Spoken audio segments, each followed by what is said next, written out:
একা একা পার্কে বসে থাকতে ভালো লাগে না। আজকে যারা পার্কে আইছে সবাই তো গার্লফ্রেন্ড নিয়ে আইছে। আজকে নাকি 13ই ফেব্রুয়ারি, টিউসডে। আমার তো আর গার্লফ্রেন্ডও নাই, টিউসডেও নাই। কি আর করার, একা একাই বসে থাকি। কিরে শ্যাম, একা একা বসে আছিস কেন? আমার একা একা বসে থাকতে ভালো লাগে।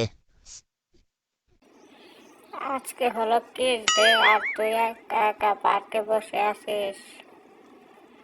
ও, তোকে বলেও তো কোনো লাভ নাই, তোর তো আর গার্লফ্রেন্ড নাই।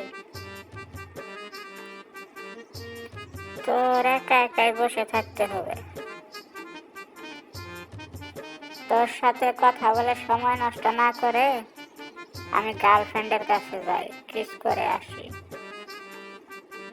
তোকে দিয়ে কিছুই হবে না, প্রেম করতে টাকা লাগে রে। তোর টাকাও নাই, গার্লফ্রেন্ডও নাই, তুই জীবনে কাউকে কিস করতে পারবি না।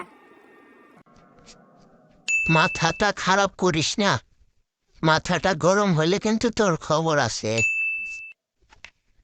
আরে মাথা গরম হলে কি, তুই তো আর কিস দেখতে কাউকে কিস করতে পারবি না। তুই দাঁড়া আমার সাথে, দেখ কয়টা মেয়েকে কিস করি। যে কয়টা মেয়েকে কিস করব ওই কয়টা চটকানা খাবি কিন্তু তুই। আচ্ছা, দেখবো আমি তুই কয়টা মেয়েকে কিস করতে পারিস। যদি কিস না করতে পারিস তাহলে 5টা চটকানা আমি দিব কিন্তু তোকে। আচ্ছা, যদি কিস না করতে পারি তাহলে 5টা চটকানা তুই দেশ। তুই দেখ এখন এই মেয়েটাকে কিস করব।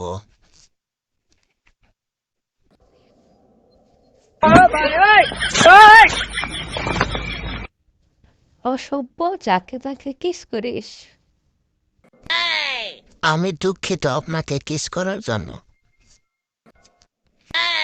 কিরে দেখছিস কিস করছি, এখন আমার সামনে দাঁড়া, চটকানাটা দেই। ঠিক আছে, একটা দিবি কিন্তু। এই নে তোর চটকানাটা। শালাই কি চটকানাটাই না দিল, মাথাটা পুরা ঘুরতেছে। কিরে এখন কেমন লাগে চটকানাটা? তোকে না বলছিলাম আমার মাথাটা গরম করিস না। ভুল হয়েছে রে বন্ধু, ক্ষমা করে দিস। চটকানাটা বেশি জোরে হয়েছে নাকি বন্ধু? তুই তো আমার বন্ধুই, চাক করিস না, আয় বুকে আয়।